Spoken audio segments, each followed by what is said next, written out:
ሰላም ጤና ይስጥልን እንደምናችሁ እንደምንከርማችኋል የህብረታችን ፕሮግራም ተከታታዮች በሳምንቱ ዛሬም ተገናኝተናል እንደገና ባለፈው ሳምንት የኢትዮጵያን ማህበረ ፖለቲካ ጉዞ ተመልክተን ነበር ለውይይት አቀርበን ነበር ከዛ የተወሰነ እንዳተረፋችሁ አምናለሁኝ ብዙ ጊዜ ስለ ወጣቶች አነሳለሁና ወጣቶች በዚህ ጉዳይ ላይ እንደተወያያችሁበት ፖለቲካ አባላት የሆናችሁ በተለይ ደግሞ ጉዳዩን በሰል አድርጋችሁ ከፓርቲያችሁ ማኒፌስቶ አንፃር ከፓርቲያችሁ የማህበረ ፖለቲካ ትንታኔ አንፃር ተገመገሙታላችሁ ብዬ በጣም አምናለሁኝ ዛሬም ተያያዥ ጉዳይ ነው የምናየው ባለፈው ሳምንት ጉዞውን ስናይ የኢትዮጵያን ማህበረ ፖለቲካ ነው ነጥለን ያየነው ሁለንተናዋን የኢትዮጵያን ጉዳይ ሳይሆን የማህበረ ፖለቲካ ጉዞዋ ከምስለት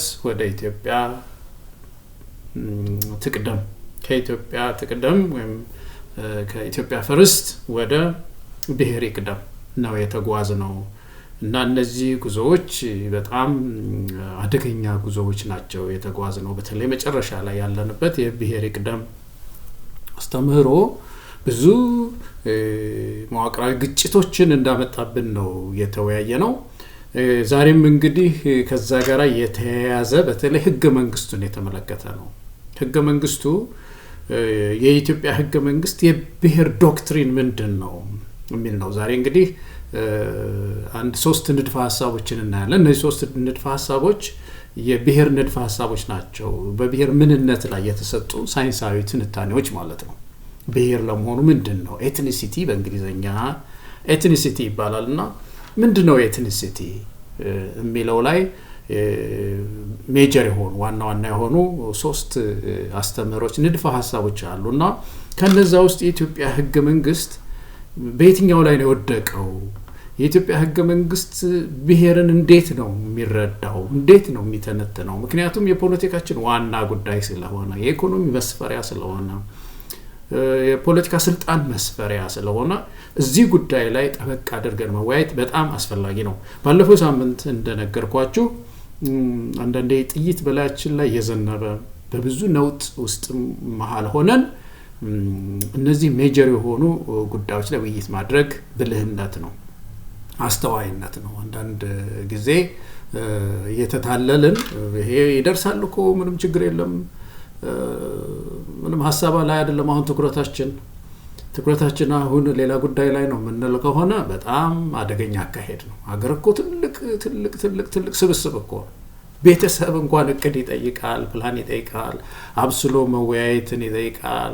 እንዴት እንደሚመራ ቤተሰብ ባልና ሚስት በደንብ ቁጭ ብሎ መንሾካሾክ አለባቸው መወያየት አለባቸው የቤታቸውን ፖሊሲ ማውጣት አለባቸው የቤተሰብ እቅድ ማውጣት አለባቸው የረጅም ጊዜ ያጭር ጊዜ እንደዚህ አይነት ቤተሰብ ነው ውጤታማ ሊሆን የሚችለው ዝም ብሎ የሚሄድ ፕላን የማያደርግ ቤተሰብ አደገኛ ነው የሚሆነው አንድ የማኔጅመንት አስተማሪው ነበሩ አዲስ አበባ ዩኒቨርሲቲ እና ምን ይላሉ አለማቀድ መውደቅን ማቀድ ነው ይላሉ ባናቀድ ዝም ብለን ብንተው አቀደናል ነው የሚሉት እሳቸው ምንድነው ያቀድነው መውደቅን አቀደናል ማለት ነው ካላቀድን ይላሉ እና እቅድ ፕላኒንግ አስፈላጊ ነው ዲዛይን አስፈላጊ ነው በህገ መንግስት ላይ የሚተከሉ ጉዳዮች ላይ አብሰልስሎ ማሰብ መወያየት አስፈላጊ ነውና በተለይ የፖለቲካ ፓርቲዎች በዚህ ጉዳይ ላይ ትኩረት እንዳደርግ ያደረገኝ ነገር ምንድነው ፓርቲ ውስጥ በተሳተፍኩበት ጊዜ አዲስ አበባ ባልደራስ ውስጥ በነበርኩበት ጊዜ ተወያይቻለሁ ከወጣቶች ጋር ከማውቃቸው ወጣቶች ጋር ከፓርቲያችን አባላት ጋር ውይይት አንዳንድ ጊዜ አድርገናልና በጣም ደስ ነው ያለኝ ምክንያቱም ምንድነው አንዳንድ ያልበሰሉ ሐሳቦች ነበሩ በፓርቲዎች አካባቢ በእኛም አካባቢ ማለት ነው በእኔም አካባቢ ስለዚህ የበለጠ ስንወያይባቸው ግን ችግሩም እየታየን የለውጥ አቅጣጫውም እየበረራልን ይመጣል ማለት ነውና ወጣቶች በተለይ ፓርቲ አባላት የሆናችሁ በዚህ በማህበረ ፖለቲካ ጉዳይ ላይ ህገ መንግስቱ ብሔርን ምንድነው የሚለው እንዴት ነው የሚረዳው መረዳቱ ብቻ አይደለም ደግሞ ሳይንሳዊ ባክግራውንድ አለው ወይ ሳይንሳዊ የሆነ ትንታኔ ያለው ወይ የሚለውን ማየት ያስፈልጋልና እንግዲህ ዛሬ ህገ መንግስቱ ነው ማለት ነው ህገ መንግስቱ ብሔርን እንዴት ነው የሚያየው በምን መነጽር ነው የሚያየው የሚለው ላይ እናተኩራለን ማለት ነው ከዛ በፊት ግን ስለ ብሔር ምንነት ያሉትን ንድፈ ሐሳቦች 3 ንድፈ ሐሳቦች አነሳላችኋለሁ። ከዚህ በፊት በአባይ ቴሌቪዥን ኢትዮጵያ ውስጥ በነበርኩ ጊዜ በእነዚህ ጉዳዮች ላይ ምክክር አድርገናል። ዛሬ ከህገ መንግስቱ ጋር እያነጸርን ስለምናይ ነው ምናልባት እንደ አዲስ ሊሆን የሚችለው። ግን 3ቱን ጉዳዮች አንስቼው ነበር ባልደራስ ውስጥ አስታውሳለሁ። እና እንግዲህ ዛሬ መጀመሪያ እነዚህን 3 ጽንሰ ሐሳቦች እንመለከትና ሁለተኛ የኢትዮጵያ ህገ መንግስት ብሔርን ያነሳባቸውን ቦታዎችን ፈትሽና ከነዚህ ከ3ቱ አስተምህሮች ዶክትሪኖች የትኛው ላይ ነው የሚወድቀው የሚለውን እንመለከታለን። ሶስተኛ ሌሎች ሀገራትስ በህገ መንግስታቸው ላይ ብሔርን እንዴት ነው የሚያዩት ወይም ደግሞ ማህበረ ፖለቲካቸው ምን ይመስላል? በህገ መንግስት ላይ ባሏቸው አንቀጾች ብሔርን እንዴት ነው የሚተነትኑት? እንዴት ነው የሚያዩት? ምንድነው ብሔር ለኬንያ? ምንድነው ብሔር ለጋና? ምንድነው ብሔር ለህንድ እና ለሌሎችም ሀገራት ብለን የተወሰነ እናነሳለን ማለት ነው። አራተኛ እንግዲህ ህገ መንግስቱና ፖለቲካችን ያላቸው የብሔር ዶክትሪን ያስከተለውንም ጉልህ ችግር ባጭሩ እናነሳለን። በተከታታይ በአንድም በሌላ መንገድ ያነሳናቸውን ተወጥ አድርገን ባለፈው ሳምንት ካነሳነው ጋራ የተያያዘ 1-2 ጉዳዮች ላይ እናነሳለን። ያው መጨረሻ ላይ ግን መውጫችን ላይ ጥቂት ተወያይተን የዛሬውን ፕሮግራማችንን ደግሞ እንጨርሳለን ማለት ነው። ጥሩ ጊዜ እንደሚኖረን ተስፋ አደርጋለሁ። እንግዲህ ስለ ብሔር ምንነት ኤትኒሲቲ ቲዮሪስ ኦፍ ኤትኒሲቲ ይባላል ወይም ደግሞ ንድፈ ሐሳብ ብሔር ምንድነው የሚለው ሳይንቲስቶች ያጠናሉ። እንግዲህ የማህበራዊ ሳይንስ ምሁራን ማለት ነው። እና ሲያጠኑ በ3 ዘርፍ ያዩታል። ብሔርን በ3 ዘርፍ ይተነትኑታል። አንደኛው ፕራይሞርዲያሊዝም ይባላል። ይሄ የታወቀ ትንታኔ ነው። እና ፕራይሞርዲያሊስቶች ምንድነው የሚሉት? ተፈጥሯዊ ነው ብሔር የሚባለው ነገር ተፈጥሯዊ የሆነ ኑባሬ ነው፣ በጣም ጥንታዊ ነው፣ እንደ ሌሎች ቡድኖች ዝም ብለን የተሰራ ነው፣ የፈለገው ጊዜ ደግሞ የሚፈርስ ነው የሚለው ነገር አይሰራም ይላሉ። እና ተፈጥሯዊ ነው፣ ኢኔት ነው ይላሉ፣ ቋሚ ነው ይላሉ፣ የስነ ህይወት ትስስርም አለው ወይም የደም ሐረግ ነገር አለው ውስጡ ይላሉና የብሔሮች በጂናቸው ቢታይ ተመሳሳይነት አላቸው።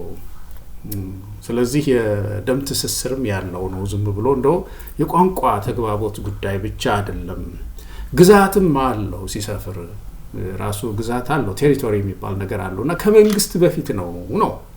ብዙ ብሔሮች ሆነው አንድ መንግስት ሲፈጥሩ ከዛ በፊት ግን ይሄ ብሔር የሚባለው የራሱ ሰማይ ስር የነበረ መሬት ያለው ነው ብለው ያስባሉ። ኮግኒቲቭም አለው ማለት ስነ አእምሮአዊ የሆነ ያስተሳሰብ ዘዬው የተቀረጸበት አምክህኖት ወይም ደግሞ ሪዝኒንግ የሚሰጥበት ተመሳሳይነት አለ፣ ዝምድና አላቸው አለው። እንደዚህ አይነት ስብስብ ነው እና ዝም ብለን ትላንት የተፈጠረ ነው ማለት አንችልም። ግለሰብ ለምሳሌ በዚህ ዘመን ተወልዶ በዚህ ዘመን ሄደ እንላለን። መንግስት ዳይናስቲዎች ለምሳሌ ሶሎሞኒክ ዳይናስቲ ከዚህ ዘመን እስከዚህ ዘመን ነበር፣ ዛግዌ ዳይናስቲ ከዚህ ዘመን እስከዚህ ነበር፣ ሌሎች ዳይናስቲስ እንደዚህ ዘመን ነበራቸው ይባላል። ብሔር ግን ከዚህ ዘመን እስከዚህ ነው አንለውም ነው የሚሉት። እንግዲህ የሰው ልጅ ቋንቋ ከተፈጠረ በኋላ ከቋንቋ ጋር ተሳስሮ ነው ህይወቱ፣ ዘመኑ፣ ታሪኩ ሁሉ የተሳሰረ ነው። ስለዚህ ንጥል አድርገን ብሔር ድንገት የሆነ ዘመን ላይ የተፈጠረ በዚህ ክፍለ ዘመን ተፈጥሮ በዚህ ክፍለ ዘመን ያረፈ እንደ ሰው ህይወት ልንለው የምንችለው አይደለም። ኤንሸንት ነው፣ ቅድም እንዳልኳችሁ ጥንታዊ ነውና በዚህ ልክ ሊታይ ይገባዋል ብለው ነው የሚነሱት። ብሔር ለነሱ እንደዚህ አይነት ተፈጥሮ አለው ነው የሚል አስተሳሰብ ነው ያላቸው። እንግዲህ እነዚህ ፕራይሞርዲያሊስቶች ይባላሉ። ጥናቱ ፕራይሞርዲያሊዝም ይባላሉ። ብሔር ተፈጥሯዊ ነው የሚል ማለት ነው። ይሄ እንግዲህ አንድ ትንታኔ፣ አንድ አስተምሮ፣ አንድ ዶክትሪን ነው ኤትኒሲቲን በሚመለከት ወይም ደግሞ ብሔርን በሚመለከት። ሁለተኛው ደግሞ የዚህ አስተምሮ ተቃራኒ ነው፣ ኮንስትራክቲቪዝም ይባላል። እነዚህ ደግሞ ምንድነው የሚሉት? አይደለም ብሔር ስሪት ነው፣ ብሔር ስሪት ነው፣ የሰው ልጅ በእጁ ጠፍጥፎ ከሚሰራቸው ጥበቦቹ አንዱ ነው። ነው የሚሉት። አንዱ ነው ከተሰባሰበ ሰብሰብ ካለ የሰው ልጅ ባህልን ረዘም ያለ ጊዜ ሊወስድበት ይችላል። ባህልንም ቋንቋንም የሚፈጥረው ነገር ነው። በሶሻል ኢንተራክሽን በግንኙነት የሚፈጥረው ነው። ማንነትም ተጠፍጥፎ የሚሰራ ነው የሚሉት። አንድ ሰው በአንድ ቋንቋ ተናጋሪ ውስጥ ከገባና እዛው ካደገ ያንን ባህል ይለምዳል ማለት ነው። ያንን ቋንቋ ይለምዳል ማለት ነው። ማንነቱ ሰራው ማለት ነው። ያንን ማንነት ሰራው እዛ ውስጥ። ስለዚህ ያ ሰው የዛ ብሔር አባል ነው ማለት ነው እና ማህበራዊ ስሪት ነው። በንክኪ በኮሙኒኬሽን የሚፈጠር ነው። ለምሳሌ አንድ ሰው አንድ የኮንሶ አባትና እናቱ ኮንሶ የሆነ ሰው ጎጃም ሄዶ ቢወለድ ቢያድግ በቃ አማርኛ ነው የሚናገረው። የአማራን ባህል ነው የሚለምደው። አጨፋፈሩ፣ ምግቡ፣ ሁሉ ነገር ያው ነው የሚሆነው እና ይሄንን ሰው እነዚህ ኮንስትራክቲቪስት አማራ ነው የሚሉት። ምክንያቱም ማንነት ሰራ፣ የአማራ የሰራውን ማንነት ሰርቷል ነው የሚሉት። ኦሮሞም ጋር እንደዛው ነው። ስለዚህ ይሄ ኮንስትራክቲቪስት ይባላሉ። እነዚህ ማህበራዊ መስተጋብር የፈጠረው ነው ብለው ነው የሚያምኑት። እንግዲህ ባዮሎጂካል የሆነ ትስስርም ደግሞ ቢኖርም ነው የሚሉት እነሱ። ለምሳሌ የሰው ልጅ እንግዲህ ሲሰባሰብ ባዮሎጂካል የሆነ ትስስር ሊፈጥር ይችላል ነው። ለምሳሌ ያህል አንድ የኮንሶ ሰው፣ አንድ የቡርጂ ሰው፣ አንድ የትግራይ ሰው፣ አንድ የአማራ ሰው፣ አንድ የኦሮሞ ሰው እንደዚህ ከየብሔሩ መጥተው አንድ ከተማ አካባቢ ቢሰፍሩ እነዚህ ሰዎች ሲግባቡ ምን ሲሉ የሚቀጥለው ትውልድ ምን ሲል ቋንቋ የጋራ ይፈጥራሉ አንድ።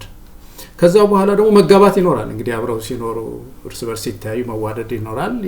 ይጋባሉ፣ ይዋለዳሉ። እየተዋለዱ ሲሉ የሚፈጠር የደም ትስስር እዛው ይፈጠራል ነው። ስለዚህ አንዱም ደግሞ እንግዲህ የደም ትስስር የሚባለው በዚህ መንገድም ሊመጣ ይችላል እና ይሄ ሶሻሊ ወይም ደግሞ በማህበራዊ ግንኙነት የሚፈጠር ነገር ነው ብሔር ነው የሚሉት። እንግዲህ በእነዚህ ሰዎች ትንታኔ፣ በእነዚህ አስተማሪዎች ትንታኔ መሰረት ብሔር ይወለዳል፣ ያድጋል፣ ደግሞ ሊጠፋም ይችላል ነው የሚሉት። ስለዚህ ብሔር ተፈጥሯዊ ነው የሚለውን ያንን የፕራይሞርዲያሊስቶችን ሀሳብ በጣም የተካበደ ነው ብለው ትንሽ ቀለል ያደርጉታል ማለት ነው። ሌላው ሶስተኛዎቹ አስተማሪዎች ደግሞ ኢንስትሩሜንታሊስት ይባላሉ። እነዚህ ኢንስትሩሜንታሊስት የሚባሉት ደግሞ ብሔርን የሚያዩት ከነዚህ ከፕራይሞርዲያሊስት ካልናቸው መጀመሪያ ላይ ከነገርኳችሁ ብሔር መሬቱ ያለው የራሱ መሬት መኖሪያ፣ ከዛ ባሻገር ደግሞ ኤንሸንት ነው፣ ተፈጥሯዊ ነው፣ እንደሌላው ቡድን እንደው ዝም ብሎ የመጣ ነው የተፈጠረ ነው የሚለውን ነገር አንቀበለውም። ኢኔት ነው፣ ከፍተኛ የደም ትስስር አለው የሚለውን ነገር አብዛኛውን ይቀበላሉ ኢንስትሩሜንታሊስት። ግን ዋናው የነዚህ ሰዎች አስተምህሮ ይሄ ቡድን፣ ይሄ ተፈጥሯዊ የሆነ ቡድን የሚሉት በአንድ ስብስብ ውስጥ፣ በአንድ ሀገራዊ ስብስብ ውስጥ የፖለቲካ መደራጃ መሆን አለበት፣ መሳሪያ መሆን አለበት ነው የሚሉት። የኢኮኖሚ የፖለቲካ ድርድሮች ወይም ደግሞ ሼር መከፋፈሎች በዚህ ስልቻ ማለት ነው፣ በዚህ መያዣ በብሔር እንደ መስፈሪያ የሆነ ኮሚኒኬሽኑ በዛ መሰመር መቻል አለበት የሚሉ ናቸው እና ፓወር የፖለቲካ ኃይል እና ስልጣን ለመያዝ መታገያ መሆን አለበት። ይሄ ደግሞ ተፈጥሯዊ ነው የሚሉት። ከመንግስት ይቀድማል፣ ብሔር ከመንግስት ይቀድማል ነው የሚሉት። ከመንግስት ስለሚቀድም ይህንን የቀደመውን ማንነት ይዞ መጥቶ ለመንግስት መገንቢያ እያደረጉ መኖር ነው የሚሉት። እንግዲህ በመካከል የሚመጣ ግጭት ይመጣል ምን የሚል ክሪቲሲዝም አላቸው፣ በጣም ይደርስባቸዋል። ግን የእነዚህ ሰዎች አመለካከት እንደዚህ ነው ማለት ነው እና ብሔር መሳሪያ ነው፣ ዋናው ኢምፖርታንት ነገር ለኃይል፣ ለፖለቲካ ስልጣን፣ ለመንግስት ግንባታ መዋጮ ነው ይላሉ። እንግዲህ ሶስት አስተምህሮች ናቸው ያሉት፣ ሜጀር ያሉት ማለት ነው። አንደኛው የነገርኳችሁ ፕራይሞርዲያሊስት የሚባለው ሀሳብ ነው። እሱ ብሔር ተፈጥሯዊ ነው የሚለው። ሁለተኛው ኮንስትራክቲቪዝም ደግሞ ተፈጥሯዊ አይደለም ስሪት ነው በዛ ልክ ነው ቀደል እናርገው ለማለት ሳይሆን ግን በዚህ ልክ ነው የሚል ነው ሶስተኛው ኢንስትሩሜንታሊስት ደግሞ ወደ ፍልስፍናቸው ወደ ፕራይሞርዲያሊስቶች ያመራና ግን የፖለቲካ መደራጃ የኃይል ምንጭ የስልጣን ምንጭ መሆን አለበት ብለው ያምናሉ ማለት ነው እነዚህ ሶስት ሜጀር አስተምህሮዎች ናቸው ያሉት አሁን ጊዜ ብዙ ሳንፈጅ ወደ ኢትዮጵያ ህገ መንግስት እንሄድ እንግዲህ ኢትዮጵያ ወደ ብሔር ቅደም መታለች ብለን ነበር ባለፈው ሶስተኛው የኢትዮጵያ ማህበረ ፖለቲካ ወደዛ ሄዷል ብለን ነበርና ዛሬ የኢትዮጵያ ህገ መንግስት ብሔርን በብሔር ላይ ያለው አስተምሮ ምንድነው የሚለው ነው የምንመለከተው እንግዲህ ህገ መንግስት ሲባል ማለት ነገር ነው የሚይዘው መቼም የኢኮኖሚ ጉዳይ አለ የሰብአዊ መብት ጉዳይ አለ ምንድነው የኢንቫይሮንመንት ጉዳይ አካባቢ ጥበቃ ጉዳይ አለ የዲሞክራሲ መብቶች ጉዳይ አለ ማአት ጉዳይ ነው የሚይዘው ባጭሩ ብዙ ህይወታችንን ሊነካ የሚችል መርሆችን የሚይዝ ዶክመንት ነው እኛ በዚህ ሁሉ ላይ አንደኛ ሙያውም የለም ሁሉንም ለመተንተን አይደለም የኢትዮጵያን ማህበረ ፖለቲካ የሚመለከተውን ክፍል ብቻ ነው ብሔርን እንዴት ነው የተረዳው እውነት ነው እሱ ብዙ ነገር ጠቅልሎ ያዘው እሱ ነውና እዛ ላይ የሚደረግ መፍትሄ ብዙ ችግሮቻችንን ለመፍታት አስተዋጽኦ አለው ግን አላማችን የኢትዮጵያን ሶሺዮ ፖለቲክስ ወይ ማህበረ ፖለቲካ እንዴት ነው የቀረጸው ህገ መንግስቱ ብሔርን እንዴት ነው የሚተነተነው የሌሎች ሀገሮችስ እንዴት ነው የሚለው ነው የምናየው ማለት ነው እንግዲህ ወደ ኢትዮጵያ ህገ መንግስት ስንመጣ ብሔርን በመጀመሪያ ደረጃ በኢትዮጵያ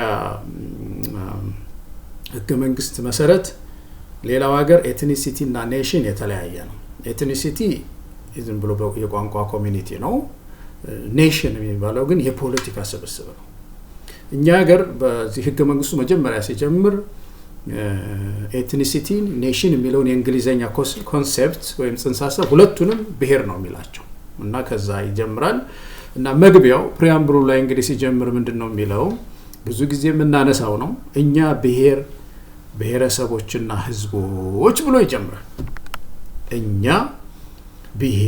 ብሔረሰቦችና ህዝቦች ብሎ ይጀምራል ግን ስለነዚህ አካላት ምንም ባክግራውንድ የለም ምንም ትንታኔ ነገር የለም ወደ በኋላም ያነሳቸዋል ግን ሲጀምር ግን እነዚህ አካላት ያሉ የነበሩ የሚኖር አድርጎ ነው የተነሳው ማለት ነው ይሄ ምንም ጥያቄ የለውም አይነት ይሄ ምንም ጥያቄ የለውም አሁን በዜግነትን መነሻ ለማድረግ ምንም ጥያቄ የለውም አይደለም ግን ልክ ይሄኛው ዶክመንት የኢትዮጵያ ህገ መንግስት እኛ ብሔረሰቦችና ህዝቦች እነዚህ ሶስቱም አካላት ከዚህ በፊት ያሉ የነበሩ ወደፊትም የሚኖሩ ናቸው በእነሱ ላይ የተመሰረተ ቃል ኪዳን ሰነድ ነው መነሻውና እንግዲህ ይሄ አስተሳሰቡ ገና ሲነሳ አስተሳሰቡ አሁን ከነገርኳችሁ ከሶስቱ ትምህርቶች ወደተኛው ይወድቃል ያላችሁኝ እንደሆነ ወደ ፕራይሞርዲያሊስቶቹ ይወድቃል ማለት ነው እንግዲህ ይሄ ኢኔት ነው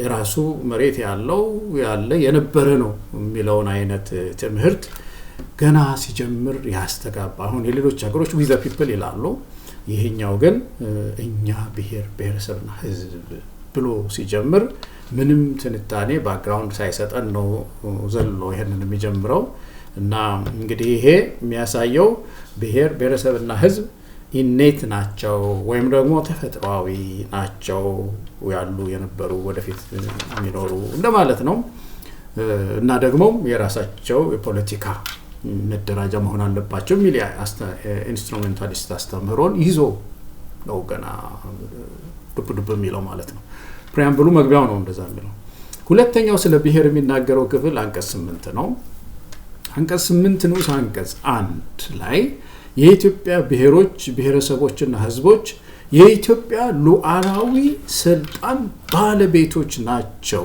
ይላል የሀገሪቱ የፖለቲካ ስልጣን የሚሰፈረው በእነዚህ አካላት ነው ብሎ ደምድሟል እነዚህ አካላት የስልጣን መወጣጫ መሰላሎች ናቸው ዝም ብሎ በዜግነት መጥቶ እንደዚህ ወደ ስልጣን መምጣት አይቻልም በእነዚህ ስም ተጠቅልሎ ነው የሚመጣው ዜግነት ራሱ በቡድን ስም ተጠቅልሎ ነው የሚታወቀው ነው ስለዚህ ስልጣን ባለቤትነት ለነሱ ነው የሚለው። ሁለተኛው እዛው ነው አንቀጽ 2 ምን ይላል?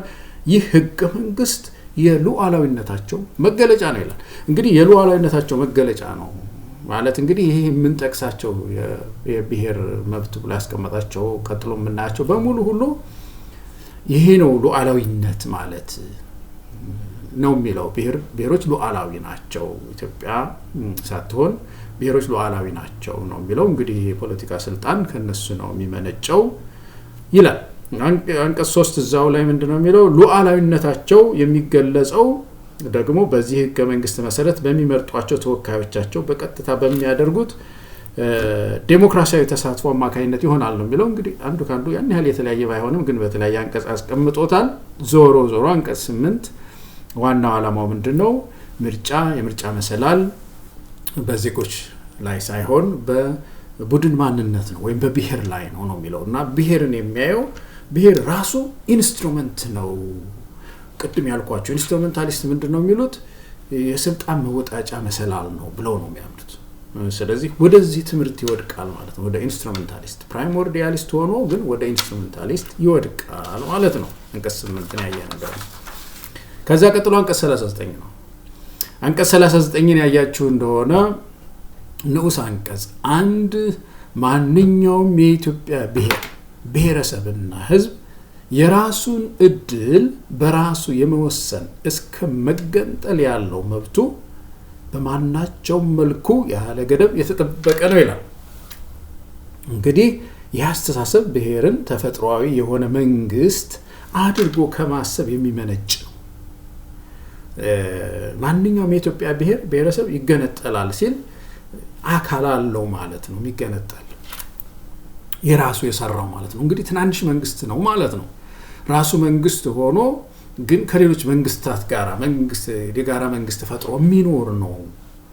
ስለዚህ በፈለገው ጊዜ በማናቸው መልኩ ያለ ገደብ በጣም ጠንካራ በሆነ አገላለጽ ነው። ያለ ገደብ ምንም ፍርድ ቤት ሂድ፣ ከፍተኛው ፍርድ ቤት ጉዳዩን ያየዋል፣ ኮሚቴ ያየዋል፣ ምናምን የሚባል ነገር የለም። ራሱ ምክር ቤቱ የራሱ ብሔር ምክር ቤት ከወሰነ ያለ ገደብ ይሄዳል ነው የሚለውና በዚህ ደረጃ ሉዓላዊነት ሰጥቷል፣ አገርነት ሰጥቷል ማለት ነው። ብሔርን እንደዚህ ነው የሚያየው። ይሄ ደግሞ የኢንስትሩሜንታሊስቶች አስተሳሰብ ነው፣ የፕራይሞርዲያሊስቶቹ አስተሳሰብ ማለት ነው።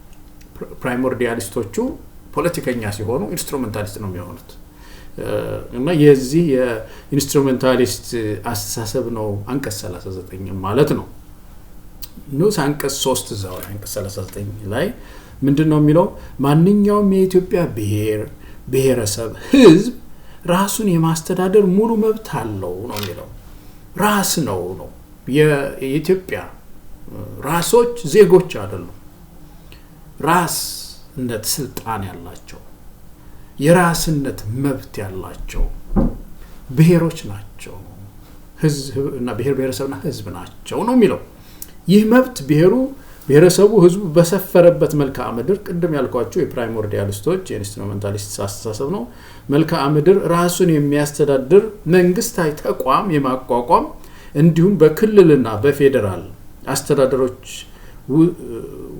ውስጥ ሚዛናዊ ውክልና የማግኘት መብት ይጠበቃል ነው የሚለው። እንግዲህ ምንድነው ራሱን ማስተዳደር ሲል መንግስታዊ ተቋም ይፈጠርለታል ማለት ነው። እያንዳንዱ ብሔር በብሔሩ ስም የመንግስታዊ ተቋም ይቋቋሙለታል።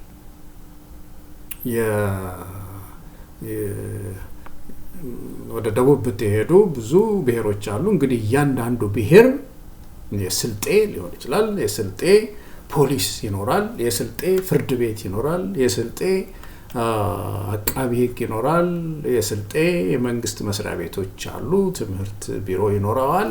ቢሮ እንኳን አይደለም መሰለኝ በዞን ደረጃ ስለሚሆን የትምህርት መምሪያ ይባል ምን ይባል ብቻ ግን አለው። ሁሉም ዘርፎች በስሙ ይሰየማል ማለት ነው እና እያንዳንዱ ብሔር መንግስታዊ ተቋም ይወለድለታል ማለት ይቋቋምለታል ማለት ነው። ይሄ ራስ ማስተዳደር ይባላል። እነዚህ ኤንቲቲስ ብሔር የሚባለው ስብስብ የተፈጥሮ ስብስብ ይሄ ይገባዋል፣ ይሄን መልበስ አለበት ማለት ነው። መንግስታዊ ተቋም ይቋቋምለታል ነው የሚለው። እንግዲህ ይሄ ካልኳችሁ ከዚህ ከኢንስትሩሜንታሊስት ከሚባለው አስተምህሮ ጋር የሚሄድ ነው። ስለዚህ አንቀጽ 39ንም ያየን እንደሆነ የነዛ የኢንስትሩሜንታሊስት የሚባሉት ወይም ብሔር መሳሪያ ነው ብለው የሚያምኑ አስተሳሰብ ያላቸው ሰዎች አመለካከት ነው ማለት ነው። አንቀጽ 39 አንቀጽ 39 ንዑስ አንቀጽ 5 ላይ የሚያያችሁ እንደሆነ በዚህ ህገ መንግስት ውስጥ ይላል። ይሄኛው ደግሞ ብሔር የሚለውን ነገር ሲተረጉም ነው ህገ መንግስቱ። እንግዲህ ብሔር ምንድነው የሚለው መተርጎም አለበት፣ ዲፋይን መደረግ አለበት እና አንቀጽ 39 ስለ ብሔር ብዙ ከተናገረ በኋላ አንቀጽ 39 ንዑስ አንቀጽ 5 ላይ ነው የሚተረጉመውና ምን ይለዋል? ብሔር ማለት ብሔር ብሔረሰብና ህዝብ ማለት ሶስቱም አሁን አንዳንዴ እንደ ሶስት ሆነው ይጠቀሱና እዚህ ላይ ግን ሶስቱም አንድ ብያኔ ነው ያገኙት።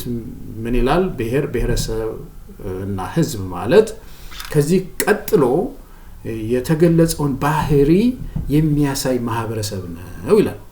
አንደኛው ያልኩት እኔ ነኝ ለመለያየት ነው፣ ግን በዛ በንዑስ አንቀጽ ውስጥ የተቀመጠው አንደኛው ሐሳብ ምንድነው?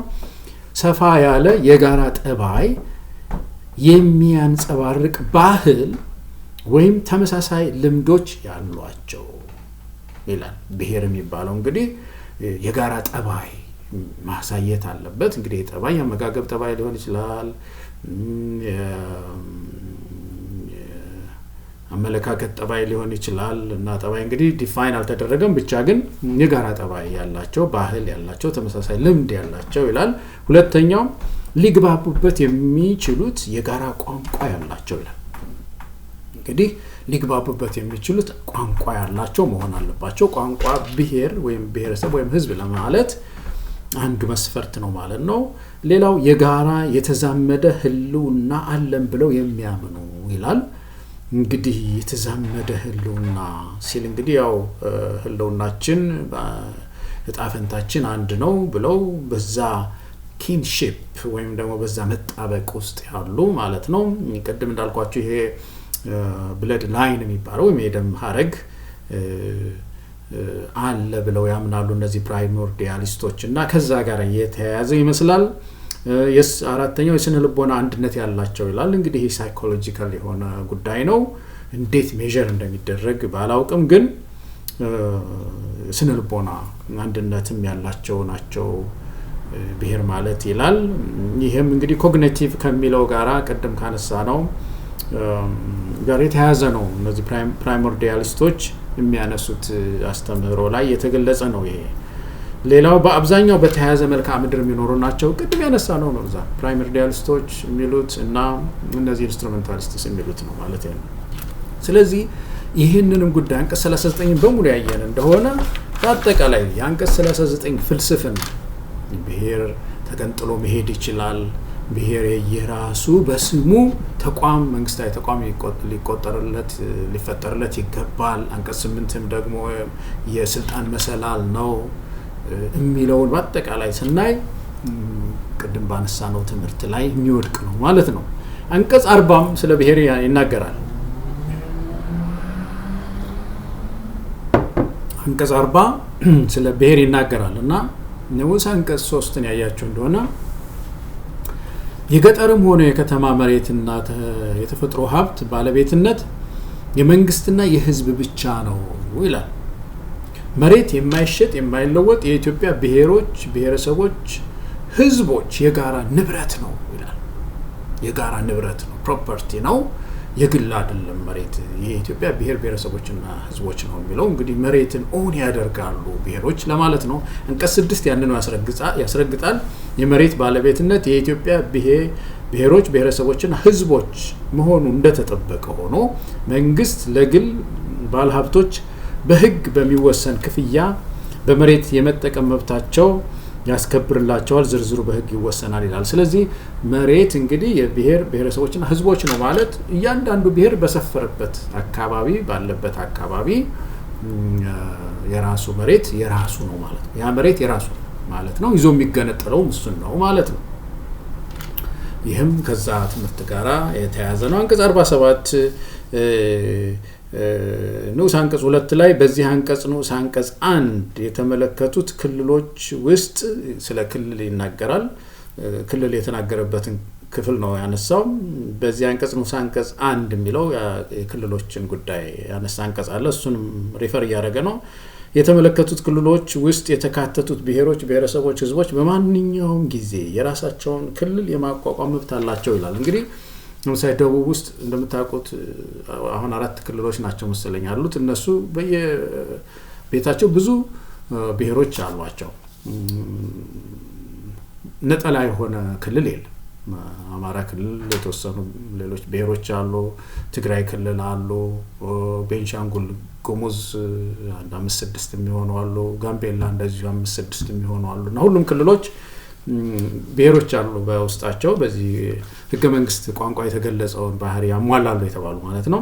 ስለዚህ እነሱ በፈለጉት ጊዜ ክልል የመሆን መብት አላቸው ነው የሚለውና እንግዲህ የመጨረሻው አሃድ ክልል አይደለም ማለት ነው። በኢትዮጵያ የመንግስት ውቅር ውስጥ የመጨረሻው አሃድ ክልል ሳይሆን የመጨረሻው አሃድ ብሔር ነው። ክልሎች ተሰባስበው ይኖራሉ። ልክ ክልል ማለት እንደ ኢትዮጵያ ማለት ነው። ኢትዮጵያ ላይ ያሉ ብሔሮች በኢትዮጵያ ስር ያሉ ብሔሮች በየትኛውም ጊዜ ተገንጥለው መሄድ እንደሚችሉት ሁሉ ከክልላቸውም ውስጥ ተገንጥለው መሄድ ይችላል። ተገንጥለው ክልል መፍጠር ይችላሉ ማለት ነው። ስለዚህ ሁለቱም ስብስቦች ኢትዮጵያም ክልልም ፈራሾች ናቸው ማለት ነው። የማይፈርሰው ጉዳይ ብሔር ነው ማለት ነው። እና እንግዲህ ይሄ አስተምህሮ ያው ቅድም ያነሳ ነው ራሱ መንግስት ነው ማለት ነው። ብሔር መንግስት ነው እና ይሄ መንግስት ደግሞ በፈለገው ጊዜ ከሌሎች መንግስታት ጋር አብሮ ሲኖር በፈለገው ጊዜ ተገንጥሎ መሄድ ይችላል የሚል አስተሳሰብ ነው ማለት ነው። እዚህ ቅድም ያልኳቸው የፕራይሞርዲያሊስቶች እና የኢንስትሩሜንታሊስቶች አስተሳሰብ ነው። አንቀጽ 61ም እንደዚሁ ስለ ብሔር ያነሳል። እንግዲህ ብሔሩ በየቤቱ ራሱን የሚያስተዳድርበት የሚባለው መንግስት መዋቅር ይፈጥራል ብያችኋለሁ ይላል። እስካሁን ያነበብናቸው እንደዛ ይላሉ። ደግሞ የጋራ ቤት በሚባለው ውስጥ ፌዴራል መንግስት ማለት ነው ሲሰሩ መንግስት ሲተከል የጋራ ቤት ሲተክሉ ላዕላይ ቤቱ ወይም ደግሞ የላይኛው ቤት የሚባለው የፌዴሬሽን ምክር ቤት ንዑስ አንቀጽ 61 ላይ ሲሰራ ንዑስ አንቀጽ 61 ንዑስ አንቀጽ 1 ላይ ምን ይላል? የፌዴሬሽን ምክር ቤት በፌዴራሉ መንግስት አባል ክልሎች የሚገኙት ብሔሮች፣ ብሔረሰቦች፣ ህዝቦች የሚልኳቸው አባላት የሚወከሉበት ምክር ቤት ነው ብሎ ይተክለዋል። ያንን ምክር ቤት ሲተክለው የብሔሮች ውክልና ቤት ነው የሚለው። እንግዲህ ብሔሮች ተወክለው በኢትዮጵያ ውስጥ አሉ። አሁን 77 ብሔሮች ናቸው ተወክለው የተባሉት እስካሁን። ግን ከዛ በላይ ብሔሮች አሉ ነው የሚባለው። እስካሁን ተጠንቶ አለማለቁ የሚያስገርም ነው። ግን ሌሎች ብሔሮች ገና ፌዴሬሽን ምክር ቤት ያልገቡ አሉ። ግን አላማው ግን በአጠቃላይ ይሄ ፌዴሬሽን ምክር ቤት ሲቋቋም የላይኛው ቤት ሲቋቋም መንግስት ሲዋቀር ማለት ነው የብሔሮች ቤት ነው ማለት ነው። እያንዳንዱ ብሔር ንዑስ አንቀጽ 2 ላይ ደግሞ ስለ ምርጫው ሲናገር እያንዳንዱ ብሔር ቢያንስ አንድ ተወካይ ይኖረውና ደግሞ በብዛቱ ልክ በ1 ሚሊዮን ደግሞ አንድ እየጨመረ 50 ሚሊዮን ከሆነ 50 ሰው ይኖራል ማለት ነው። እንደዛ አድርገው ያ የፌዴሬሽን ምክር ቤቱ ተዋቅሯል ማለት ነው። ንዑስ አንቀጽ ይሄኛው 61 ነው አይደል? አንቀጽ 61 አንቀጽ 62 ደግሞ የፌዴሬሽን ምክር ቤት ስልጣንና ተግባር በሚለው ላይ ንዑስ አንቀጽ 2 ላይ የብሔር ብሔረሰቦች ህዝቦች እስከ መገንጠል መብትን በተመለከተ በሚነሱ ጥያቄዎች ላይ በህገ መንግስቱ መሰረት ይወስናል ይላል። እነዛ ብሔሮች ይሰበሰቡና እንግዲህ መተው ልክ እንደ መንግስታት ሆነው ነው ፌዴሬሽን ምክር ቤትን የመሰረቱት ማለት ነው። ሉዓላዊ ናቸው። እዛ ተሰባስበው ይኖራሉ፣ ይመካከራሉ እና አንዱ ከመካከላቸው ውስጥ ከተሰባሰቡት ውስጥ አንዱ ገነጠላለሁ ሲል ይነጋገሩና ያው እንግዲህ በጠየቀው መሰረት ሄደሃል ብለው ይወስናሉ ማለት ነው። የመከልከል ስልጣን የላቸውም። ቅድም ባልነው መሰረት ማንም ጣልቃ አይገባበትም ይላል። ግን መጨረሻውን ደግሞ እነዚህ ያጸድቃሉ ማለት ነው። ስለዚህ አንቀጽ 62ም የብሔሮች አጠቃላይ በጋራው ቤታቸው ላይ የሚኖራቸው ኮሚኒኬሽን ይሄን እንዲመስል አድርጎታል። በአጠቃላይ ይሄ የኢንስትሩሜንታሊስት ነው የፕራይሞርዲያሊስቶች አስተሳሰብ ነው ማለት ነው። አንቀጽ 87 መከላከያ ሲገነባም እንደዚሁ ብዙ ጊዜ መከላከያ ከብሔር ከሃይማኖት ነፃ ነው፣ በዚህ አይሰፈርም፣ እንደውም ስሙ እዛ አይጠራም ይባላል እና ግን እዚህ በግልጽ አስቀምጦታል እና ቆጠራ ውስጥ ይገባሉ ማለት ነው። እንግዲህ ይሄም የዛ ቅድም ያነሳነው አስተምህሮ ውጤት ነው። ያንን የተረዳ በዛ አስተምህሮ አምሳል የተቀረጸ ህገ መንግስት ነው ማለት ነው። እንግዲህ በአጠቃላይ የኢትዮጵያ ህገ መንግስት ስናየው ብሔር ብሔረሰብ ህዝብን የተረዳበት መንገድ ብሔር ተፈጥሯዊ የሆነ የደም ትስስር ያለው የራሱ መሬት ያለው ነው የሚለውን ከፍ አድርጎ የያዘ ነው። እንግዲህ የኢትዮጵያ ሶሺዮ ፖለቲክስ በህገ መንግስት አንፃር ስናየው ህገ መንግስቱ ይሄንን የሚያምን ነው ማለት ነው። አሁን ይሄ የፖለቲካ አስተሳሰብ ነው በመሰረቱ። ብሔር ፕራይሞርዲያል የሆነ ሐሳብ ያላቸው ወይም ብሔር ተፈጥሯዊ ነው የሚሉ ሰዎች ሊኖሩ ይችላሉ። አየለም ስሪት ነው ሊኖሩ ይችላሉ። ሌሎች ደግሞ ኢንስትሩመንት መሆን አለበት የሚሉ ሊኖሩ ይችላሉ። እነዚህን የሚያካትት አይደለም። ምንድነው የራሱ እምነት አለው። ያንዱን ፍልስፍና ተከትሎ ኢንስትሩሜንታሊዝም የሚባለውን ተከትሎ እንደ ፖለቲካ ዶክመንት ነው የሆነው ማለት ነው። አሁን የሌሎችን ሀገር አሳያቸዋለሁ። ጥቂት ሀገሮች 3-4 ሀገሮችን ሌሎቹ እዚህ ውስጥ አይገቡም። የኢትዮጵያ ህገ መንግስት ግን ሳይድ ይዟል። ልክ እንደ ፖለቲካ ዶክመንት ማለት ነው። እንደ ፖለቲካ ዶክመንት አንድ ሳይድ ይዞ ይህን አንድ አስተምህሮ ይዞ የፕራይሞርዲያሊስቶችን አስተሳሰብ ይዞ በቃ ገዢ ነው፣ ገዢ ፕሪንሲፕል ነው ብሎ ወስኗል እና በብዙ አንቀጾች አስደግፎ አረጋግጧል። ብሔር መንግስት ነው የሚለው ሉዓላዊ ነው። በቃ ብሔር ኢትዮጵያ ግን ሉዓላዊ አይደለችም ነው የሚለው እና በአጠቃላይ እንደዚህ አይነት እምነት ነው ያለው። ይህ አካል ለፖለቲካ መሳሪያ መሆን አለበት ብሎ ቅድም ያልኳችሁ እንደሚያምነው ያ ኢንስትሩሜንታሊስት ማለት ነው። ህገ መንግስቱም እንደዛ ያምናል። ስልጣን የሚሰፈረው በዚሁ አካል በብሔር ነው የሚለው። ከመንግስት በፊት ብሔሮች ያሉ የነበሩ ናቸው፣ ወደፊት የሚኖሩ ናቸው። መሳሳቢያ ህጉ መሳሳብ ማለት እንግዲህ መገፋፋት ሳይሆን መሳሳቡ በዚሁ በብሔር ላይ መሆን አለበት ነው የሚለው።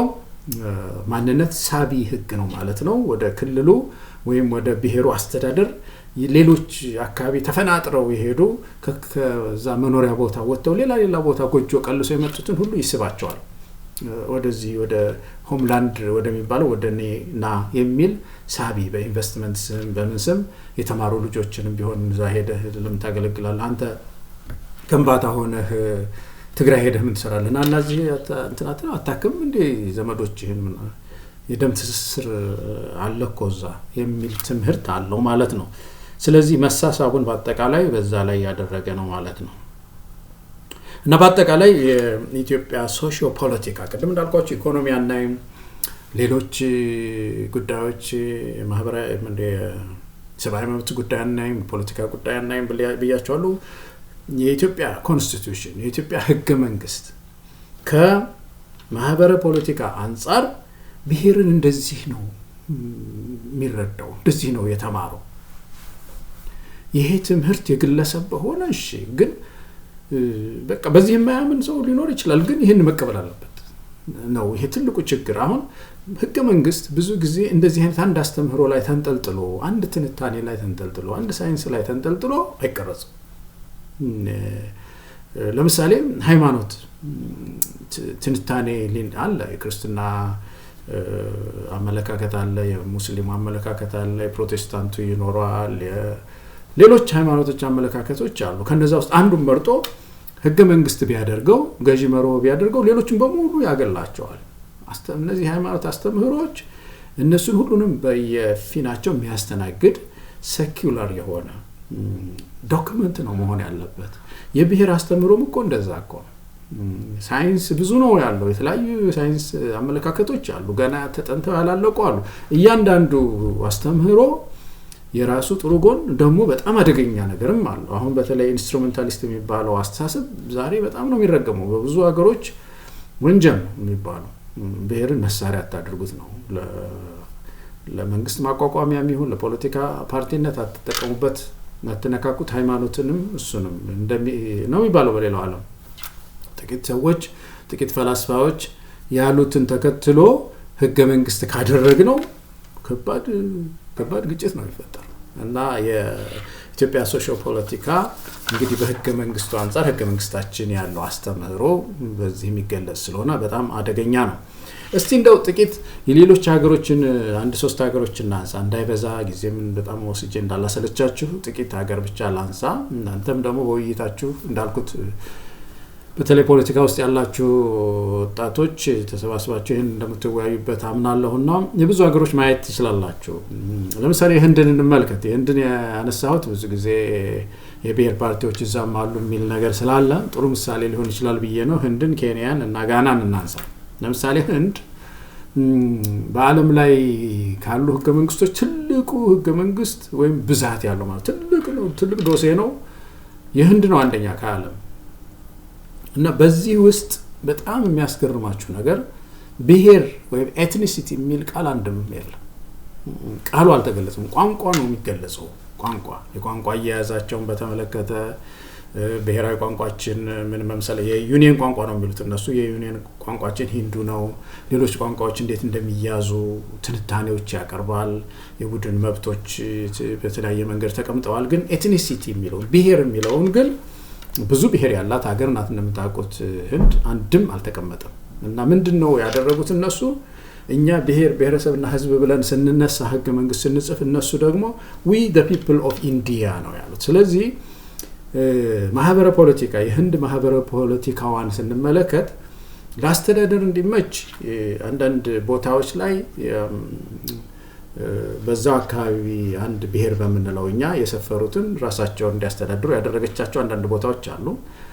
ግን ህገ መንግስቱ በአጠቃላይ ማተከፋፈል ህንድን የፈጠረ ነው እና the people of India united የሆነ ነው ማለት ነው።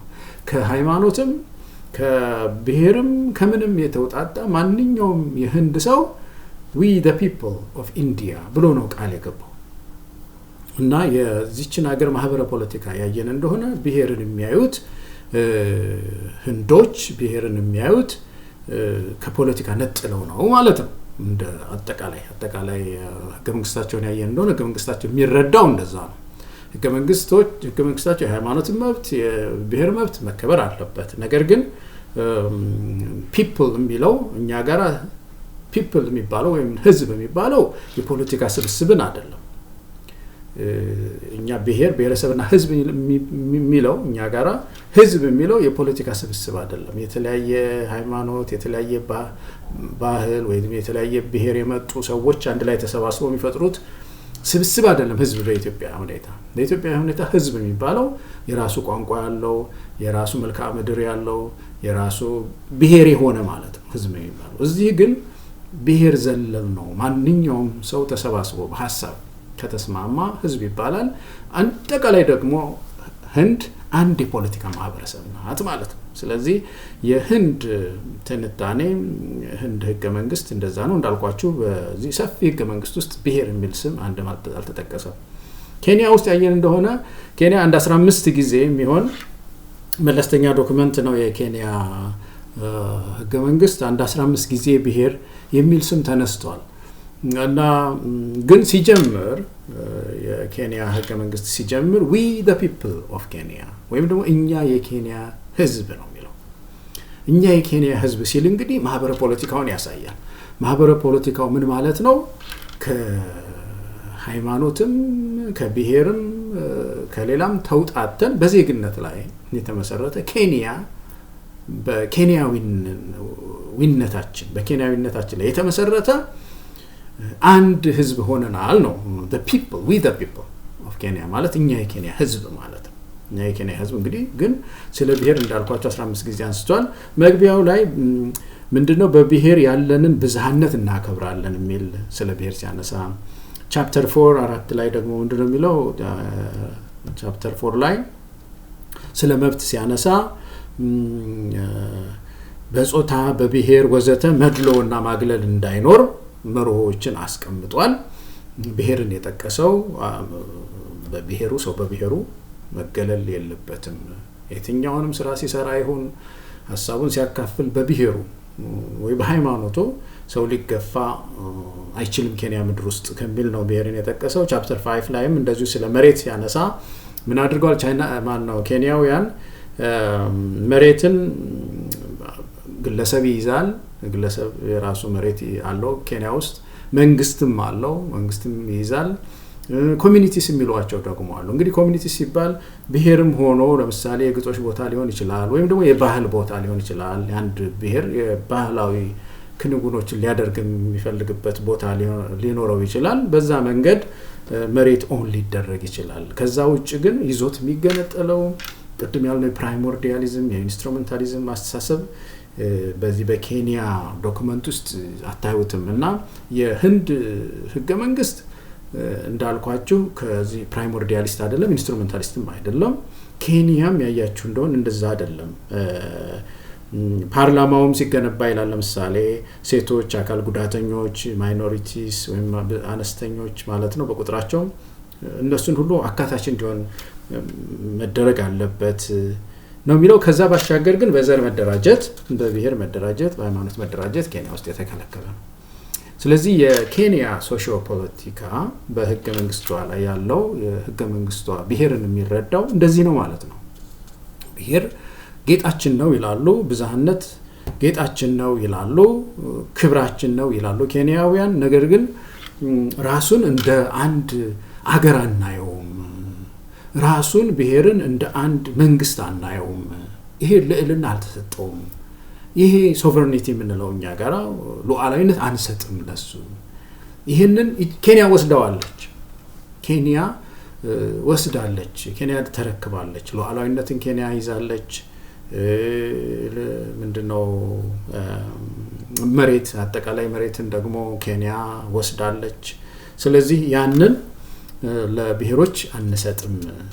የዚህ ያ ትምህርት እዚህ አይሰራም ማለት ነው። እንግዲህ ጋናን ያያችሁ እንደሆነ ጋና ሲጀምር ህገ መንግስታቸው ሲጀምር ሁሉን በሚችል አምላክ ስም ብሎ ነው የሚጀምረው።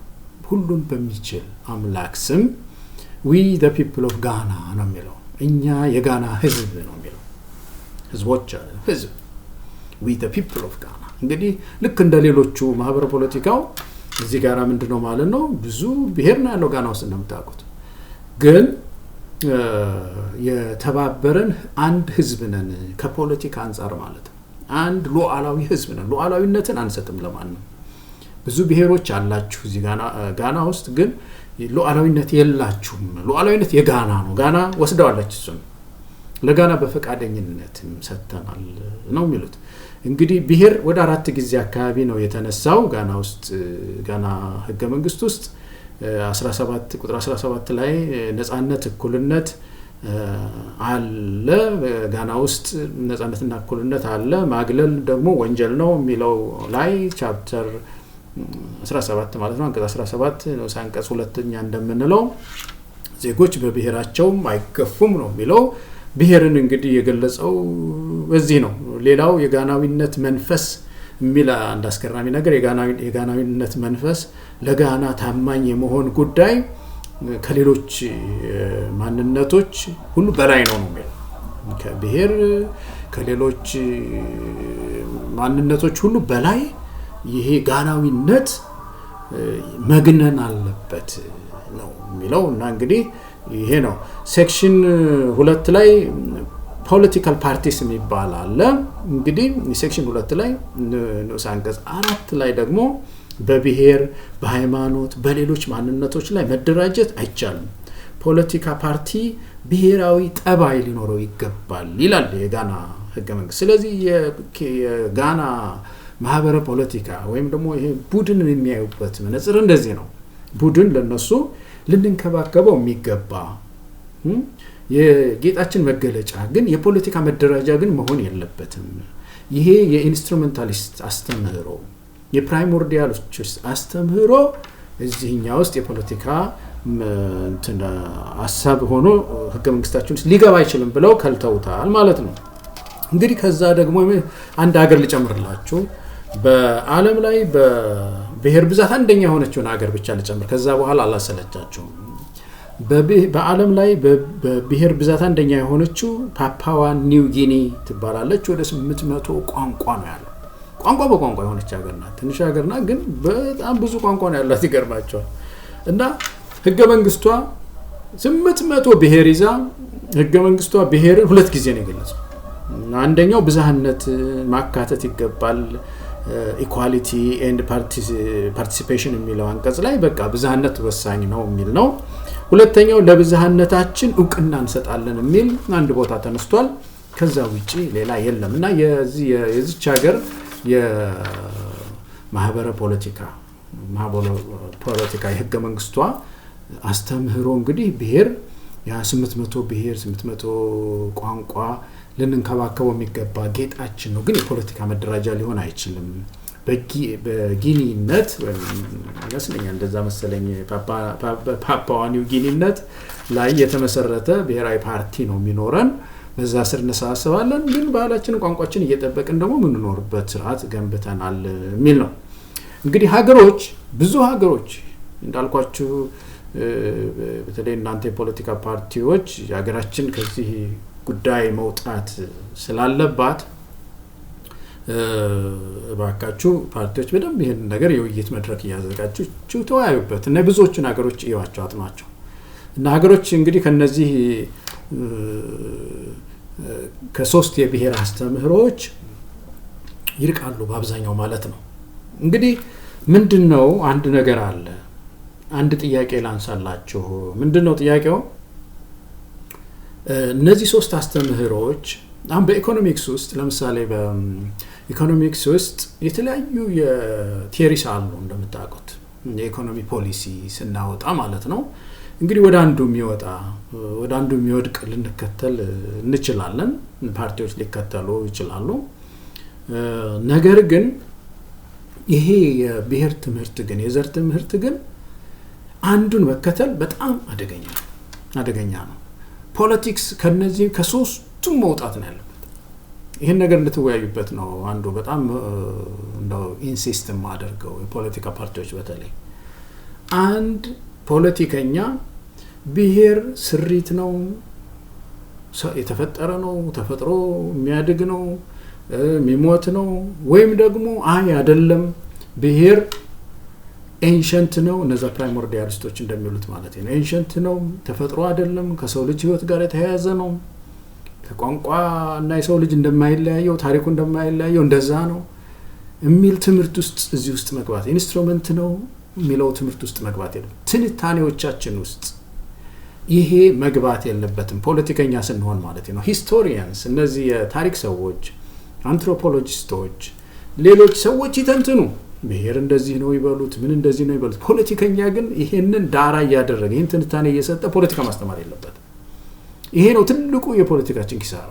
አንዱን ትምህርት ይዘን እዛ ላይ ለመጫን ስንሞክር ማለት ነው። እንግዲህ የኢትዮጵያ ህገ መንግስት አንዲት ትምህርት ይዞ ይሄ ኢንስትሩሜንታሊስት የሆነ ነገር ይዞ በሙሉ ዶክመንት አድርጎ መንግስት ሁሉ አዋቅሮ በዛ ነው ችግር ውስጥ የገባ ነው። እና ፖለቲከኛ ከነዚህ ጋር መሄድ የለበትም። ቡድን ማስተናገድ ነው ያለበት እንጂ በቡድን አመጣጥ ላይ አናሊሲስ መስጠት የለበት። ለምሳሌ ልንገራችሁ፣ ይሄ ካልቸራል ሪሌቲቪዝም ይባላል ነገር አለ። ምን ማለት ነው? በእኔ ቴስት ሌላውን መፍረድ ማለት ነው፣ አለመፍረድ ማለት ነው። ለምሳሌ እኔ በባህሌ እኔ ያደኩበት ማህበረሰብ የሚበላቸው ምግብ አይነቶች አሉ። ሌላው ሀገር ደግሞ የሄድኩ ጊዜ ደግሞ ሌላ ነገር ሲበላ አየሁኝ። ግን ያንን ማህበረሰብ እኔ በእኔ ቴስት እነሱን ጀጅ ማድረግ አልችልም። ባህል እንደዛ ነው፣ በተፈጥሮ ጀጅ ማድረግ አይቻልም። ብሔርም እንደዛ ነው።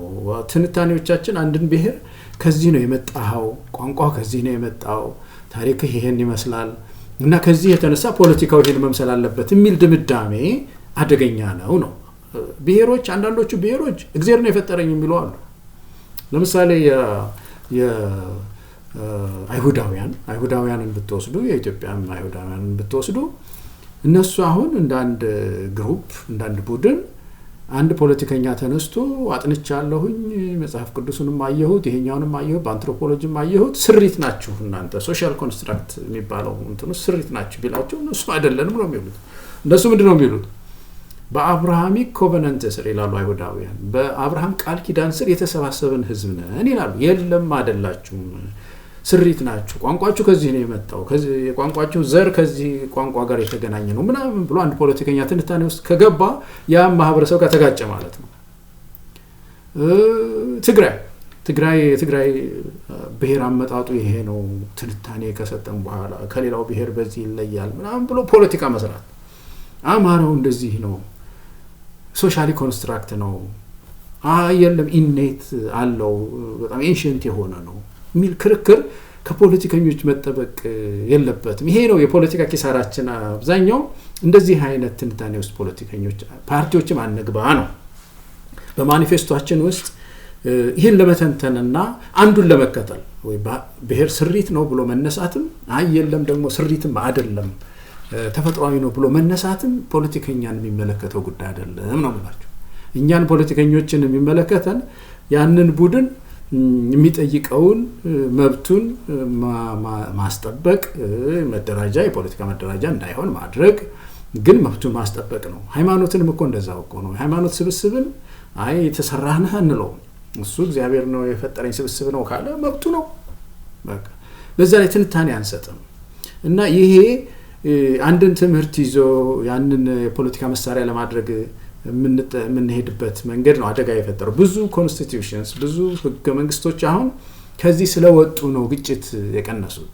እኛ ሀገር ደግሞ አንዱን ይዞ አንዱን ትምህርት አንጠልጥሎ በዛ ላይ ነው ቅርጸ መንግስቱን ሁሉ የሰራው አስተምህሮ አጠቃላይ መዝሙራችን ሁሉ ያ ነው የሆነውና ፖለቲከኛ ከነዚህ ከሶስቱም ትንታኔዎች መውጣት ነው ያለበት። ታሪክ ሰዎች እንዳልኳችሁ በዩኒቨርሲቲ ደረጃ ሪሰርች ይሰራ ምን ይባል፣ የፖለቲካ ፓርቲ ግን ይሄንን አንዱን ይዞ ፕራይሞርዲያሊስት ይሆን ወይም ደግሞ ሶሻል ኮንስትራክት። አሁን ሶሻል ኮንስትራክት ኢትዮጵያ ውስጥ ያለው ትልቅ ችግር ምንድነው? እነዚህ ፕራይሞርዲያሊስት የሚባሉት ቅድም ያልኳችሁ ፖለቲከኛ ሲሆኑ ኢንስትሩሜንታሊስት ይሆናሉ ብያቸዋለሁ። እና ብሔር መሳሪያ ያደረጉት ኢንስትሩሜንታሊስት የምንላቸው እነሱ ብሔር መደራጃ ነው ብሔር ኢትዮጵያ ብሔር ስብስብ ናት አሁን ያለውን ህገ መንግስትም ደግፈው ማለት ነው ይከራከራሉ።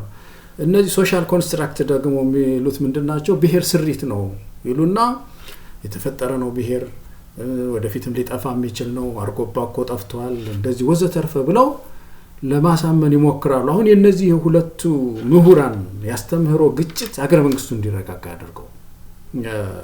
እነዚህ ብሔር ስሪት ነው የሚሉት ኃይሎች ምንድነው? በብሔር ፍርስራሽ ላይ አገር ለመገንባት ነው። ብሔር ቀላል ነገር እኮ ነው፣ የተሰራ እኮ ነው፣ ሊፈርስም ይችላል፣ ቋንቋ ይወለዳል ያድጋል ይሞታል እንደሚባለው ብሔርም ይወለዳል ያድጋል ይሞታል፣ ግን ኢትዮጵያን መገንባት ላይ እንበልና በሚል ብሔርን የማፍረስ አዝማሚያ ያለው አስተሳሰብ ነው ይዘው የሚመጡት። እና እነዚህ ሁለት አስተሳሰቦች ኢትዮጵያ ውስጥ ያሉ ያስተምህሮ ግጭቶች ናቸው፣ ከዚህ ያስተምህሮ የሚመነጩ ናቸውና ከነዚህ መታቀብ ያለበት ይመስለኛል ፖለቲከኛው ሌሎች አይዲዮሎጂስ ላይ ማሰብ ነው ያለበት፣ ቡድንን ማስተናገድ ነው ያለበት። እንደ መንግስት ከእግዚአብሔር ነው የመጣሁትን ያለውን ቡድን ጥሩ ተፈጥሬ ነውም ካለ በራሱ ለምሳሌ አንዳንድ ናሬቲቭስ አሉ አንዳንድ ቡድኖች የየራሳቸው አመጣጥ የሚናገሩት አላፈ ታሪኮች አሏቸው። የጅማ ኦሮሞ ብትመለከቱ እንዴት እንደመጣ የጅማ ኦሮሞ ይተነትናሉ። ያንን አክብሮ ሳይነኩ እነሱ የመጡበት ይምጡ፣ ግን አሁን ምንድነው የምትፈልጉት? መንግስት የመስተንግዶ ስራ ነው የሚሰራው። ትንሽ ባህል መካደሚያ ቦታ ካስፈለገ ይሰጣል፣ መንግስት ይሰጣቸዋል። ነገር ግን ያችን ሎካል ማንነት ይዘው ግን የፖለቲካ መደራጃ ማድረግ የለባቸውም። እንደሌሎች ሀገሮች እሱን መስዋዕት ለሀገር ማድረግ ያለባቸው ማለት ነው። እና ከነዚህ አስተምህሮች ውጪ መራመድ አለበት ፖለቲካችን ማለት ነው። ዋናው እንግዲህ ምን እናድርግ ከሚለው ውስጥ አንዱ ትልቁ ጉዳይ ይሄ ሆኖ ከዛ ባሻገር ግን ባለፈው ያነሳሁላችሁ ዛሬም ለወገኖቼ በተለያዩ ፖለቲካ ፓርቲ ውስጥ ያላችሁ ወጣቶችም ሁሉም የፖለቲካ ፓርቲዎች ጣምራ ፌዴራሊዝም የሚለውን ሐሳብ እንደገና እንድታዩ ዛሬም ኢንሲስት አደርጋለሁ፣ እንደገና ጠይቃለሁኝ። ህገ መንግስት ሪቫይዝም ስናደርግ ጣምራ ፌዴራሊዝም ያቀርበው የኢትዮጵያ ማህበረ ፖለቲካ ያስተካክላል ብዬ በጣም አምናለሁኝ። እንግዲህ የጣምራ ፌዴራሊዝም ፒላሮች 4 ናቸው። ጣምራ ፌዴራሊዝም የሚለው ቪዲዮ እንደገና እንድታዩት ልጋብዝ።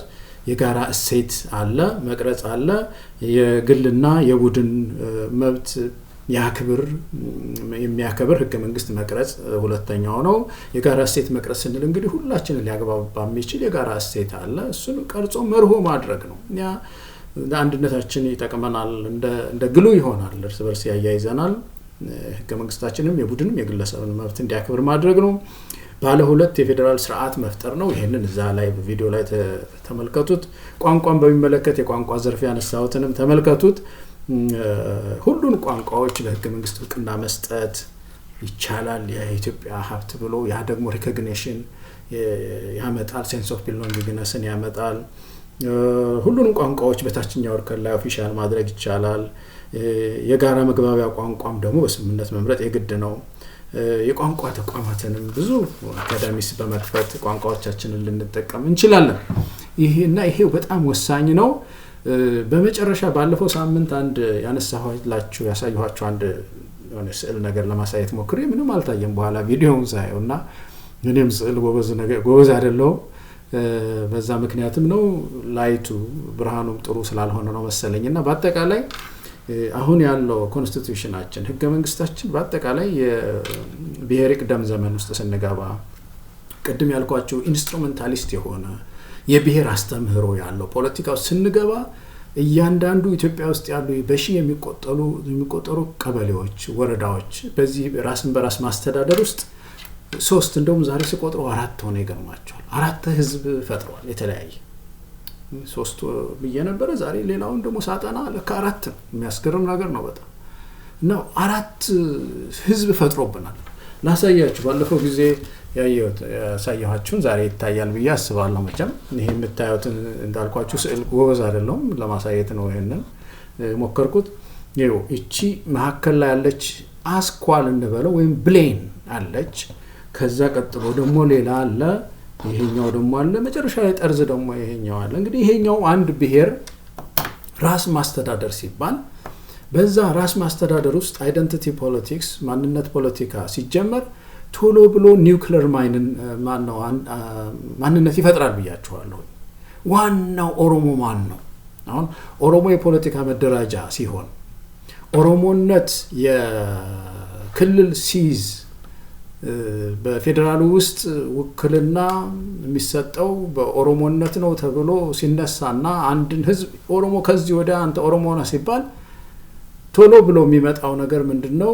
ዋናው ኦሮሞ ማን ነው የሚል ነገር ውስጥ ያስገባል። ይሄ የተፈጥሮ ነው፣ የፖለቲካው ተፈጥሮ ነው። እና በዚህ ምክንያት አስኳል ማንነት ቶሎ ይፈጥራል ማለት ነው። ወይም ብሌን ያደር እንደ ብሌን በቃ እንደ ብሌን የሚታይ ማለት ነው። በትግራይ ውስጥ ነግሬያቸዋለሁ ባለፈው ጊዜ ልክ ይሄ ብሔር ፖለቲካ እንደተጀመረ አድዋ ያው እንመለስ ስለነበሩ ከፍተኛ ስልጣን ያላቸው ኃይል ያላቸው እነሱ ስለነበሩ አድዋ እንደ አስኳል ሆና ነበር፣ እንደ ብሌን የምትታይ በትግራይ ፖለቲካ ውስጥ። ወደ አክሱም ስትሄዱ ደግሞ ራቅ እያለ ይሄዳል እና አንዱ እሱ ነው። ሌላው በዛ ብሔር ውስጥ ደግሞ አንድ ብሔር ተብሎ በአንድ ግዛት ውስጥ አስተዳደር ሲፈጠርለት ፔሪፌሪያል የሆነ አይደንቲቲ ይፈጠራል ብያችሁ ነበር። እና የሚፈጠሩ አሉ፣ የሚገፉ አሉ የግድ። ለምሳሌ በኦሮሞ ውስጥ ተመልሼ ስመጣ ነጉጂ፣ ቦረና፣ ጅማ ኦሮሞ ወዘተርፈ የሚባለው ሎካል አይደንቲቲ ይባላል። ወይም የአካባቢ ማንነት ንዑስ ማንነቶች ማለት ነው። በአንድ ማንነት ውስጥ ንዑስ ማንነቶች አሉ። ንዑስ ማንነቶች በህገ መንግስት ውስጥ ምንም ትንታኔ ያልተሰጣቸው ምን ይሁኑ እነሱ ኢትዮጵያ ልዩ ልዩ ናት፣ ብሔር ግን አንድ ነው የሚል ነው ባለፈው ያነሳውላችሁ አስተሳሰቡ። እና ብሔር ግን አንድ አይደለም፣ ንዑስ ማንነቶች በውስጡ እኮ አሉ። ስለዚህ ያ እነዛ ንዑስ ማንነቶች ነው። ለምሳሌ ወለጋ ውስጥ ብትሄዱ ወለጋ በጣም አስኳል ይሆናል። አስኳል ከሆነ በኋላ ቦረና፣ ጉጂ ያው ኦሮሞ ሆኖ እዚህ ሰርክል ውስጥ እንዲገባ ያደርገዋል። ፔሪፌሪያል የሆነ አይደንቲቲ ይፈጥራል ማለት ነው። ሁለተኛው ደግሞ ከነዚህ ውጭ ደግሞ እዛ ወለጋ ልወሰዳችሁ። እዛ ወለጋ ውስጥ እነዚህ ደግሞ ከኦሮሞ አይደለንም ያሉ ሰዎች ወይም ደግሞ ኦሮሞ ያልሆኑ ሰዎች ማለት ነው። ለምሳሌ ወለጋ ውስጥ የሚኖር ጉራጌ፣ ወለጋ ውስጥ የሚኖር ትግሬ፣ ወለጋ ውስጥ የሚኖር አማራ፣ ወለጋ ውስጥ የሚኖር ሀዲያ ሰው በሙሉ እዚች አስኳላ ውስጥም የለም፣ ራስ ማስተዳደር ውስጥ በሚባለው ውስጥ የለም። እዚህ ፔሪፌሪያል ውስጥ ደግሞ እነ ጉጂ እነ ቦረና ሊኖሩ ይችላሉ፣ ይሄ አይኖርም። ከዛ ተስፈንጥሮ ወጥቶ ራስ በሚባለው ውስጥ ስለሌለ ራስ ማስተዳደር ውስጥ የሚባለው ውስጥ ስለሌለ ማርጂናላይዝድ ይሆንና እዚህኛው ክበብ ውስጥ ይቆያል ማለት ነው። እንግዲህ የፖለቲካ ስልጣንን በሚመለከት ፖለቲካ ተሳትፎ በዚህ ርቀት ከዚህ ከሴንተሩ ከማዕከሉ ይወጣል ማለት ነው፣ ይርቃል። የኢኮኖሚ ጉዳይ በሚመለከት በተለይ ይሄ ደግሞ የኔ ሴንስ ኦፍ ቢሎንጊንግ ነው ያልኳችሁ ይገባኛል ያለሁበት የሚለው ስሜት በዚህ ርቀት ይሄዳል፣ ከዚህ ከሴንተሩ ይርቃል ማለት ነው። ስለዚህ በወለጋ ውስጥ የሚኖር አማራ፣ ትግሬ ምናምን እዚህኛው ክልል ውስጥ ይገኛል ማለት ነው። የመጨረሻው ደግሞ በጣም የሚሄደው ምንም ሆምላንድ የሌለው አሁን እነዚህ እዚህ ላይ ያሉት ያልኳችሁ እና አማራ እና ጉራጌ እና ሀዲያ ምናምን ከዚህ የተገለሉት አስኳል ማንነቱ ውስጥ የላችሁም። ሌላ ሆምላንድ አላችሁ ኢትዮጵያ ውስጥ። አማራ ክልል አለ፣ ሀዲያ የራስ ቦታ አለ፣ ትግሬም ትግራይ ክልል አለ፣ ሌላ አለ ተብሎ ነው የሚኖረው እዚህ ወለጋ ውስጥ የሚኖረው። ከዚህ ውጪ ያሉት እዚህ ግሪን የሆኑ አረንጓዴው ደግሞ ኢትዮጵያ ዜግነት የምትሰጣቸው ውጭ ሀገር ሰዎች አሉ። እነዚህ የውጭ ሀገር ሰዎች ሆምላንድ የሚባለው በዚህ በኢትዮጵያ ውቅር ውስጥ የመንግስት ውቅር ውስጥ ምንም ሆምላንድ የላቸው፣ መሬት የላቸው። አማራም አይደሉም። አሁን አንድ ቻይናዊ እንግዲህ ተመልከቱ መጥቶ ኢትዮጵያ ውስጥ ኖረ፣ ኢትዮጵያ ፓስፖርት ሰጠችው። ሚስትህ ኢትዮጵያዊ ስለሆነች ኢትዮጵያን ስላገባ እንኳን ደስ ያለህ በቃ ያው ከዛሬ ጀምሮ ኢትዮጵያዊ ነህ ብለው ሰጡት ለዛ ቻይናዊ። ያ ቻይናዊ ወለጋ ነው የሚኖረው። ወለጋ ሲኖር የት ነው ሆምላንዱ? አሁን ይሄ ሰው እዛም ቁጭ ብሎ ወለጋ ቁጭ ብሎ እንኳን ትዝ የሚለው የሚያርፍበት ከዛ ቢባረር የሚሄድበት ማረፊያ የለውም። እና የመጨረሻውን ጠርዝ ደግሞ እሱ ይዞ ይኖራል ማለት ነው። እና ይሄ ፎርሙላ ይሄ መንግስትን ያዋቀርንበት መንገድ very dangerous በጣም አስቸጋሪ ነው። ህብረተሰብን እንደዚህ ልንመራ አንችልም ነው። ስለዚህ ህገ መንግስታችን ያደረገው ይሄንን ነው። ህገ መንግስታችን በየወረዳው በየቀበሌው 3 ነበር ያልኳችሁ ባለፈው። ዛሬ ይሄኛውን የውጭ ሀገሩን ሰው ኢትዮጵያ በጣም ብዙ ሺህ ሆኗል። አሁን ከብዙ ሀገሮች የመጡ ዜጋ ያደረገች እየተቀበለች ግን ሆምላንድ የሌላቸው ማረፊያ የሌላቸው ወፎች አድርጋ ዝም ብላ በየቦታ የበተነቻቸው ማለት ነው። እነሱ በዚህ ጠርዝ ላይ በየሄዱባቸው አካባቢ በዚህ ጠርዝ ላይ ይኖራሉ ማለት ነው። ይሄ ጉዳይ መሻሻል አለበት። ሁሉም ኢትዮጵያዊ እዚህ ወለጋ ውስጥ ሲኖር ራስ መባል አለበት። ወደዚህ ማህበረ ፖለቲካ ነው መሻገር ያለበት። ሁሉም ከሃይማኖት ውጪ ከብሔር ውጪ በኢትዮጵያ ምድር ውስጥ የሚኖሩ ኢትዮጵያውያን እንደዚህ በራስ እንደ ብሌን የሚታዩበት፣ ይሄ ደግሞ ፔሪፌራል አይደንቲቲ የሚኖርበት፣ ወጣ ብለው ደግሞ የአካባቢው ተወላጅ ሳይሆኑ ተብለው የሚገፉበት፣ ከዛ ደግሞ ከውጭ ሀገር የመጣው ደግሞ ኢትዮጵያዊ ነህ ተብሎ ነገር ግን እንደዚህ ማርጂናላይዝድ የሚሆንበት ሁኔታ ማቆም አለበት። ይሄንን ስናሻሽል የኢትዮጵያ ማህበረ ፖለቲካ ተሻሻለ ማለት ነው እንግዲህ። እና በአጠቃላይ ትልቁ ችግር ኢትዮጵያ ውስጥ ያለው የአስተዳደር ውቅር ችግር ይሄ ነው ዛሬ የታያችሁ ይመስለኛል። እንግዲህ እቺ እንዳልኳችኋል ደግሞ አስኳል ማንነት ወይም ደግሞ ብሌን ነው። ብሌን አይናችን ብሌን አይነት ማለት ነው። ይሄ ደግሞ ንዑስ ማንነቶች ናቸው። ይሄ ደግሞ ተዘልለው የሚኖሩ ናቸው። እነዚህ ደግሞ ናቹራላይዝድ የሆኑ ኢትዮጵያውያን ወደ ኢትዮጵያዊነት የመጡ ውጭ ሀገር ዜጎች ማለት ነው። እንዲህ አይነት አስተዳደር የትም ሀገር ሊኖር አይችልም። ይሄ በአንድ ቀለም በእኩልነት ቀለም መለወጥ አለበት። ወደዛ ማህበራዊ ፖለቲካ ምዕራፍ ማደግ ይኖርብናል። ሁላችሁም እንግዲህ በዚህ ጉዳይ ላይ ቅድም እንዳልኩት በተለይ ፖለቲካ ውስጥ ያላችሁ ወገኖች እንድታስቡበት እንድትመካከሩ እንዳንድ ኢትዮጵያዊ መክራለሁ ልበል። እንግዲህ ከዛ ባሻገር ይሄንን ፕሮግራም በማስተላለፍ ረገድ በጣም እያገዘኝ ያለው ይሄ ህብረታችንን ፕሮግራም እያገዘን ያለው ወንድማችን መሳይ መኮንንን በጣም አመሰግናለሁ። ኢሳን ቴሌቪዥን ባለሙያዎችን ሰውነትን ቴክኒሻኑ ሰውነትና ሌሎችንም የኢሳን ማኔጅመንትን እጅግ በጣም አመሰግናለሁ። ፕሮግራሙን ስትከታተሉ የነበራችሁ ወገኖችንም እጅግ በጣም አመሰግናለሁ። እግዚአብሔር ኢትዮጵያን ይባርክ። ስለነበረን ጊዜ አመሰግናለሁ። ሰላም ሁኑ።